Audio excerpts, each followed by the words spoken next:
Hello students, 8th class विज्ञान में हमने 5वां लेसन कोयला और पेट्रोलियम, इसकी हम पहले वीडियो आपको भेज चुके हैं।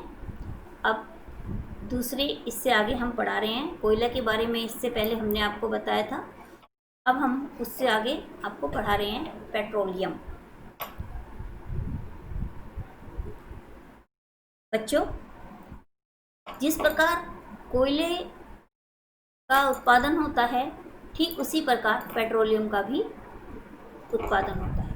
यह भी एक प्राकृतिक संसाधन है। जैसे कोयला प्राकृतिक संसाधन है, इसी प्रकार पेट्रोलियम भी प्राकृतिक संसाधन है। तो अब हम आपको बताएंगे कि पेट्रोल का उत्पादन किस प्रकार होता है। आप जानते हैं कि ईंधन के रूप में पेट्रोल का उपयोग हल्के स्वचालित वाहनों जैसे मोटरसाइकिल, स्कूटर, कार आदि में होता है। सबको पता है तो पेट्रोल का कहाँ प्रयोग होता है। भारी मोटर वाहनों जैसे ट्रकों और ट्रैक्टरों को चलाने के लिए डीजल काम आता है। ये ईंधन प्राकृतिक स्रोत से प्राप्त होते हैं, जिसे पेट्रोलियम कहते हैं। समझ आ गई। ये अभी मैंने बताया कि पेट्रोलियम जो है ये प्राकृतिक स्रोत है, प्राकृतिक ईंधन है। पेट्रोलियम शब्द की उत्पत्ति कैसे हुई? पेट्रोलियम शब्द की उत्पत्ति पेट्रा ओलियम यानी चट्टान का तेल से हुई। पेट्रोलियम से हुई क्योंकि ये जमीन के नीचे की चट्टानों के मध्य से निकलता है। बच्चों, ये जो है एक छोटा क्वेश्चन हमारा बन जाता है कि पेट्रोलियम की शब्द की उत्पत्ति कैसे हुई। समझ आ गई? क्या आप जानते हैं कि पेट्रोलियम कैसे बनता है? पेट्रोलियम का निर्माण समुद्र में रहने वाले जीवों से हुआ। जब ये जीव मृत हुए, इनके शरीर समुद्र के पेंदे में जाकर जम गए और फिर रेत तथा मिट्टी की तहों द्वारा ढक गए। लाखों वर्षों में वायु की अनुपस्थिति, उच्च ताप और उच्च दाब से मृत जीवों को पेट्रोलियम और प्राकृतिक गैस में परिवर्तित कर दिया। यानी समुद्र की तलहटी में जो मृत जीव हैं वो दब गए और वो जो है उनके ऊपर और जो है मिट्टी की तह जमती गई, जिस वजह से वो और अधिक नीचे चले गए। और ज़्यादा अधिक नीचे जाने के बाद लाखों वर्षों बाद उस वहाँ पर जो है उच्च दाब और उच्च ताप के कारण वो जो है वे जो जीव हैं वो किस में परिवर्तित हो गए? पेट्रोलियम और प्राकृतिक गैस में। समझ आ गई? तो इस प्रकार हमारी जो है पेट्रोलियम की उत्पत्ति। जो पेट्रोलियम और प्राकृतिक गैस के भंडारों को दर्शाता है। आप देख सकते हैं कि पेट्रोलियम तेल और गैस की परत जल की परत के ऊपर है। याद रखिए, तेल और गैस जल से हल्के होते हैं। क्या होते हैं? तेल और गैस जल से हल्के होते हैं और इसमें मिश्रित नहीं होते। जब हल्के हैं तो आप देखते होंगे, आप कभी भी देखना, पानी के ऊपर अगर हम तेल डालेंगे तो तेल हमें ऊपर तैरता हुआ नजर आएगा। विश्व का पहला तेल कुआं पेंसिल्वेनिया, अमेरिका में 1959 में प्रवेदित ड्रिल किया गया था। 8 वर्ष बाद 1867 में असम के माकुम नामक स्थान पर तेल का पता चला। भारत में तेल असम, गुजरात, बॉम्बे हाई और गोदावरी तथा कृष्णा नदियों के बेसिन में पाया जाता है। ये देखो बेटा, ये फिर एक क्वेश्चन हमारा बनता है कि पहली बार तेल कुआं कहाँ मिला, दूसरी बार कहाँ मिला और भारत में कहाँ कहाँ पर तेल पाया जाता है। फिर है पेट्रोलियम का परिष्करण। पेट्रोलियम गहरे रंग का तेलीय द्रव है। इसकी गंध अप्रिय होती है। यह विभिन्न संघटकों जैसे पेट्रोलियम गैस, पेट्रोल, डीजल, स्नेहक तेल, पैराफिन, मोम आदि का मिश्रण होता है। तो पेट्रोलियम कैसे रंग का? गहरे रंग का लिक्विड होता है। और इससे क्या क्या बनता है? पेट्रोलियम गैस, पेट्रोल, डीजल, स्नेहक तेल, पैराफिन, मोम आदि में होता है जो इससे बनाए जाते हैं।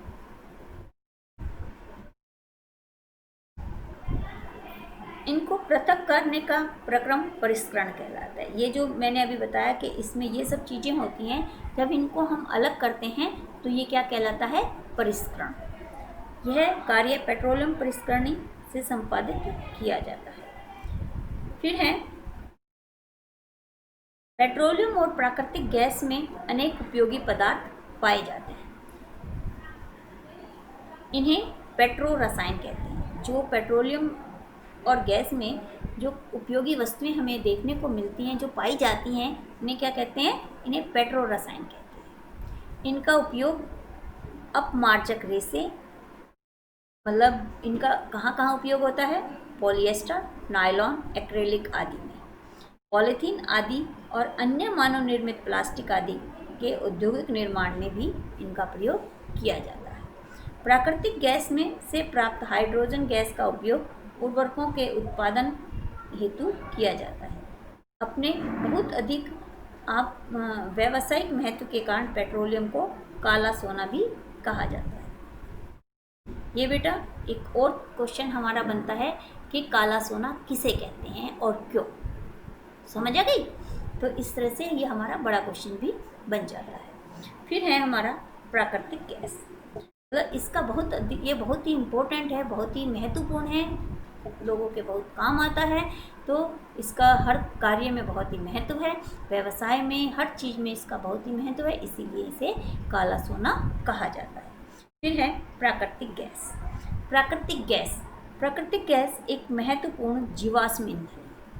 इसे तो हमने अभी बताया था आपको कि पेट्रोलियम, कोयला, ये सब जीवाश्म ईंधन है। इसी तरह प्राकृतिक गैस भी जीवाश्म ईंधन है, क्योंकि इसका परिवहन पाइपों द्वारा सरलतापूर्वक हो जाता है। प्राकृतिक गैस को उच्च दाब पर संपीड़ित प्राकृतिक गैस यानी सीएनजी के रूप में भंडारित किया जाता है। सीएनजी के बारे में तो सभी बच्चों ने सुना है, जो आपको व्हीकल में, जैसे आजकल बसें और ऑटो वगैरह सब में इसका प्रयोग किया जाता है। सीएनजी का उपयोग ऊर्जा उत्पादन हेतु किया जाता है। अब इसका उपयोग परिवहन वाहनों में ईंधन के रूप में भी किया जाता है, क्योंकि यह कम प्रदूषणकारी है। यह एक स्वच्छ ईंधन है, क्योंकि इससे प्रदूषण नहीं होता, इसीलिए इसे स्वच्छ ईंधन भी कहते हैं। सीएनजी का अधिक लाभ यह है कि इसे घरों और कारखानों में भी सीधा जलाया जा सकता है। एलपीजी जिसे हम कहते हैं, जहां इनकी आपूर्ति पाइपों के माध्यम से की जा सकती है। घरों में आपने देखा होगा एलपीजी गैस होती है, उससे हम ईंधन अपने के रूप में प्रयोग करते हैं। तो यह भी एक तरह से स्वच्छ ईंधन है, कोई प्रदूषण नहीं होता, इसीलिए सीएनजी, एलपीजी, ये जो एक प्राकृतिक गैस है, ये बहुत ही लाभदायक होता है। पाइपलाइनों का ऐसा जाल बड़ोदरा, गुजरात, दिल्ली के कुछ भागों और अन्य स्थानों पर जो गैस पाइपलाइन है, अब काफ़ी स्थानों पर इसकी प्रचलन हो गया है। दिल्ली में हो गया, अब तो मेरठ में भी इसका प्रचलन हो चुका है। तो इस तरह से ये घरों में इसके माध्यम से, पाइपलाइन के माध्यम से गैस पहुंचाई जाती है। प्राकृतिक गैस का उपयोग प्रारंभिक पदार्थ के रूप में बहुत से रसायनों और उर्वरकों के औद्योगिक निर्माण में किया जाता है। भारत में प्राकृतिक गैस का विशाल भंडार है। हमारे देश में प्राकृतिक गैस त्रिपुरा, राजस्थान, महाराष्ट्र और कृष्णा गोदावरी डेल्टा में पाई जाती है। तो ये भी एक क्वेश्चन बनता है बेटा कि हमारे देश में प्राकृतिक गैस कहाँ पाई जाती है। जैसे यह त्रिपुरा, राजस्थान, महाराष्ट्र, कृष्णा, गोदावरी, डेल्टा, इनमें जो है हमें प्राकृतिक गैस मिलती है। फिर है कुछ प्राकृतिक संसाधन सीमित हैं। जो प्राकृतिक संसाधन होते हैं बच्चों, वो आमतौर पर सीमित ही होते हैं। इसमें हम सूर्य की रोशनी या वायु को नहीं लेते, क्योंकि ये भी प्राकृतिक संसाधन हैं, लेकिन ये सीमित नहीं है। सूर्य की रोशनी आएगी, हम उसे अगर 10 व्यक्ति लेते हैं तो भी उतना ही खर्च होती है। अगर हम 50 व्यक्ति उस धूप को लेते हैं तो भी वो उतनी ही खर्च होती है। ऐसा नहीं है कि 50 व्यक्ति ने अगर धूप ले ली तो वो धूप ज़्यादा खर्च होगी, है नहीं, तो भी वो उतनी ही अगले दिन वो फिर उसी तेजी से आएगी। समझा कि इसी तरह वायु का है। फिर कुछ प्राकृतिक संसाधन जो सीमित हैं वो क्या क्या है, जैसे कोयला, पेट्रोलियम, खनिज, ये जो है हमारे सीमित साधन है। कुछ प्राकृतिक साधन जैसे जीवाश्म ईंधन, वन, खनिज आदि समाप्त होने वाले होते हैं, यानी ये सीमित साधन है। आप जानते हैं कि कोयला और पेट्रोलियम जीवाश्म ईंधन है। कोयला और पेट्रोलियम क्या है? जीवाश्म ईंधन। ये बच्चों हमने पहले भी आपको बताया था कि कोयला और पेट्रोलियम हमारा जीवाश्म ईंधन है। क्यों? क्योंकि जीवों के अंश से बनता है। मृत जीवों के ईंधन से परिवर्तन के लिए लाखों वर्ष का इनमें समय लगता है। दूसरी ओर इनके ज्ञात भंडार कुछ सौ वर्ष और चलने वाले हैं। इसके अतिरिक्त इन ईंधनों का जलना वायु प्रदूषण का प्रमुख कारण है। तो बच्चों ये सीमित क्यों है? क्योंकि जो ये कोयला और पेट्रोलियम जो जीवाश्म ईंधन है जो हमें प्राप्त होते हैं, तो ये लाखों वर्षों के बाद प्राप्त होते हैं। ऐसा नहीं है कि आज वो दब गए और 5-4 साल में वो हमें फिर से प्राप्त हो गए, ऐसा नहीं है। लाखों वर्षों तक वो दबे रहते हैं, तब जाके वो कोयले और पेट्रोलियम में तब्दील होते हैं। ठीक है ना? फिर है इसके अतिरिक्त इन ईंधनों का जलना वायु प्रदूषण का प्रमुख कारण है। इसका संबंध विश्व उष्णन से भी है। अतः यह आवश्यक है कि हम इन ईंधनों का प्रयोग तभी करें जब नितांत आवश्यक हो, मतलब जब इन ईंधनों के बिना हमारा गुजारा ना हो, तभी हमें ये ईंधन प्रयोग में कर लाना चाहिए। इसके परिणाम स्वरूप पर्यावरण बेहतर बनेगा,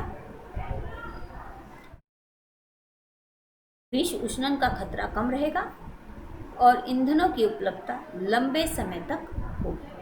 ठीक है ना? अगर हम इनको सीमित तरीके से इस्तेमाल करेंगे तो क्या होगा कि पर्यावरण हमारा जो है वो बेहतर बनेगा, स्वच्छ बनेगा और स्वस्थ बनेगा। ईंधनों की उपलब्धता भी लंबे समय तक चलती रहेगी अगर हम इनका प्रयोग तभी करें जब इनकी हमें बहुत ही अधिक आवश्यकता हो। भारत में पेट्रोलियम संरक्षण अनुसंधान लोगों की PCRA लोगों को सलाह देती है।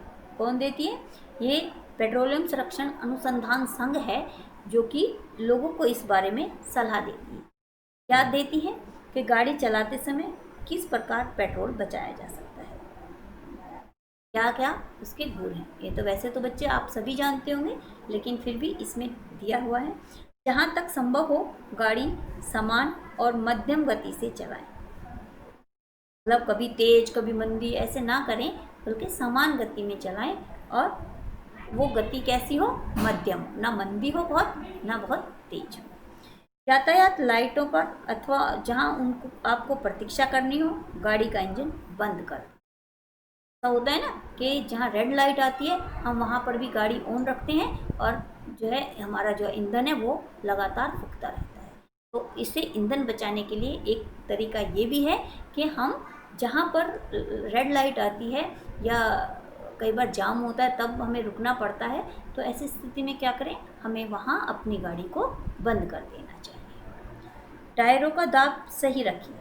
अगर टायर में हवा सही होगी तो भी वो सही प्रकार से चलते हैं। गाड़ी का नियमित रख रखाव और सुनिश्चित कीजिए, मतलब गाड़ी की जो है लगातार रिपेयर करवाते रहना चाहिए ताकि वो अधिक मात्रा में तेल खर्च ना करें। ठीक है बच्चों, तो इस तरह से आज हमारा ये लेसन समाप्त होता है। हमें इसके जो नोट्स हैं वो अगले पीरियड में हम आपको भेज देंगे। धन्यवाद।